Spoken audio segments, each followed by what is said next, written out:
Chilli powder, ಸಖತ್ ಖಾರ ಬಣ್ಣ ಮತ್ತು ರುಚಿ ಆಚಿ ಚಿಲ್ಲಿ ಪೌಡರ್. ನೋಟಿಸ್ ನೀಡಿದೆ ಅರಣ್ಯ ಇಲಾಖೆ. ಚಿಕ್ಕರಾಂಪುರ ಗ್ರಾಮದ ಜನರಿಗೆ ನೋಡಿ ಈಗ ಒಂದು ರೀತಿ ಆತಂಕ ಶುರುವಾಗ್ಬಿಟ್ಟಿದೆ. ಯಾಕೆಂದರೆ ಅವರು ಸ್ವಾತಂತ್ರ್ಯ ಪೂರ್ವದಿಂದಲೂ ಅಲ್ಲೇ ಬದುಕನ್ನು ಕಟ್ಕೊಂಡಿದ್ದಾರೆ, ವಾಸವಾಗಿದ್ದಾರೆ. ಈಗ ಏಕಾಏಕಿ ದಿಢೀರಂತೇಳಿ ನೀವು ದಾಖಲೆ ಕೊಡಿ, ಮೂಲ ದಾಖಲೆ ತೋರಿಸಿ ಅಂತ ಕೇಳಿದರೆ ಎಲ್ಲಿಂದ ತರಬೇಕು ಅವರು? ಸ್ವಾತಂತ್ರ್ಯ ಪೂರ್ವಕ್ಕಿಂತ ಮುಂಚೆ ಕಾಯ್ದೆಗಳು ಕಾನೂನುಗಳು ಬೇರೆ ಇತ್ತು. ಅದರ ಬ್ರಿಟಿಷರ ಆಳ್ವಿಕೆ ಇತ್ತು, ರಾಜ ಮಹಾರಾಜರ ಆಳ್ವಿಕೆ ಇತ್ತು ಕೆಲವು ಭಾಗಗಳಲ್ಲಿ. ಈಗ ನೋಡಿದ್ರೆ ಇವರು ದಾಖಲೆ ಕೇಳ್ತಾ ಇದ್ದಾರೆ. ಎಲ್ಲಿಂದ ತಂದು ಕೊಡಬೇಕು ಅವರು? ಕೊಪ್ಪಳ ಜಿಲ್ಲೆಯ ಗಂಗಾವತಿ ತಾಲೂಕಿನ ಗ್ರಾಮ ಇದು. 1947ಕ್ಕಿಂತ ಮುಂಚಿನಿಂದಲೇ ಜನ ಅಲ್ಲಿ ವಾಸವಾಗಿದ್ದಾರೆ. ಆದರೆ ಏಕಾಏಕಿ ಈಗ ನೋಟಿಸನ್ನು ಕೊಟ್ಟಿದ್ದಾರೆ. ಗ್ರಾಮಸ್ಥರು ಆತಂಕಕ್ಕೊಳಗಾಗಿದ್ದಾರೆ. ದಾಖಲೆ ಎಲ್ಲಿಂದ ತಂದು ಕೊಡಬೇಕು ಅಂತ ಹೇಳಿ ಅವರಿಗೆ ಈಗ ಚಿಂತೆ ಹೆಚ್ಚಾಗ್ತಾ ಇದೆ. ಊಟ ಮಾಡಿ ನಿದ್ದೆ ಮಾಡಿ ಆರಾಮಾಗಿರ್ಬೇಕಂತಾನೆ ನಾನು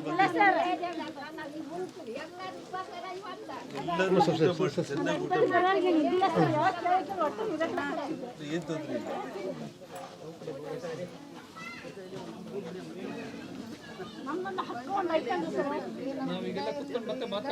ಆರಾಮಾಗಿ ಊಟ ಮಾಡಿ ನಿದ್ದೆ ಮಾಡಿ ನೀವು ಆರಾಮಾಗಿರ್ಬೇಕಂತಾನೆ.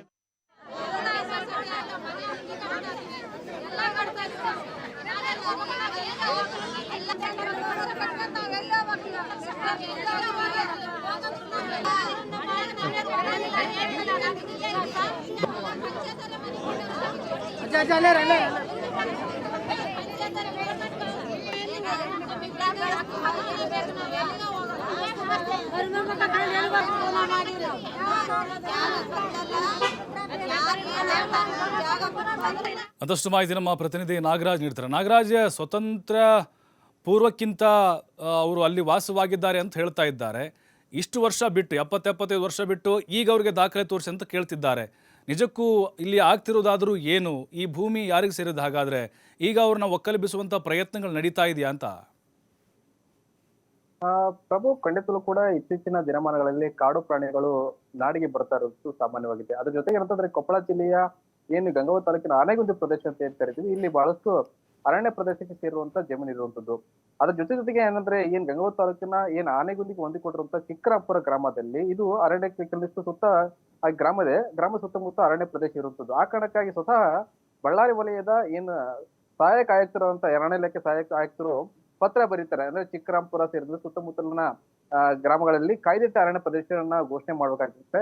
ಯಾಕಂದ್ರೆ ಅಲ್ಲಿ ಸುತ್ತಮುತ್ತ ಚಿರತೆಗಳಿರುತ್ತದೆ, ಕರಡಿ ಇರುವುದು, ಬಹಳಷ್ಟು ವನ್ಯಜೀವಿಗಳು ಇರುತ್ತದೆ. ಆ ಕಾರಣಕ್ಕಾಗಿ ಅವರ ಸಂರಕ್ಷಣೆ ಸಲುವಾಗಿ ಕಾಯ್ದಿಟ್ಟ ಅರಣ್ಯ ಪ್ರದೇಶ ಅಂತೇಳಿ ಘೋಷಣೆ ಮಾಡಬೇಕಾಗುತ್ತೆ. ಆ ಕಾರಣಕ್ಕಾಗಿ ಜಂಟಿ ಸರ್ವೆ ಮಾಡಿ ಅಂತೇಳಿ ಸ್ವತಃ ತಹಸೀಲ್ದಾರ್ಗೆ ಸೇರಿದಂತೆ ಗ್ರಾಮ ಪಂಚಾಯತಿ ಅವರಿಗೆ ನೋಟಿಸ್ ಕೂಡ ಜಾರಿ ಮಾಡ್ತಾರೆ. ಅದ್ರ ಜೊತೆಗೆ ಗ್ರಾಮ ಪಂಚಾಯತಿ ಅವರಿಗೆ ಅಲ್ಲಿ ಒಂದು ವೇಳೆ ಏನಾದ್ರು ನಿವಾಸಿಗಳಿದ್ರೆ ಅಥವಾ ಮನೆಗಳಿದ್ರೆ ಖಂಡಿತವಾದ ದಾಖಲೆಯನ್ನು ಒದಗಿಸಿಕೊಡಿ ಮತ್ತು ಅದನ್ನ ಬಿಟ್ಟು ನಾವು ಸರ್ವೆ ಮಾಡ್ತೀವಿ ಅಂತ ಹೇಳಿ ಒಂದು ಸೂಚನೆ ಹೊರಡಿಸುವುದು.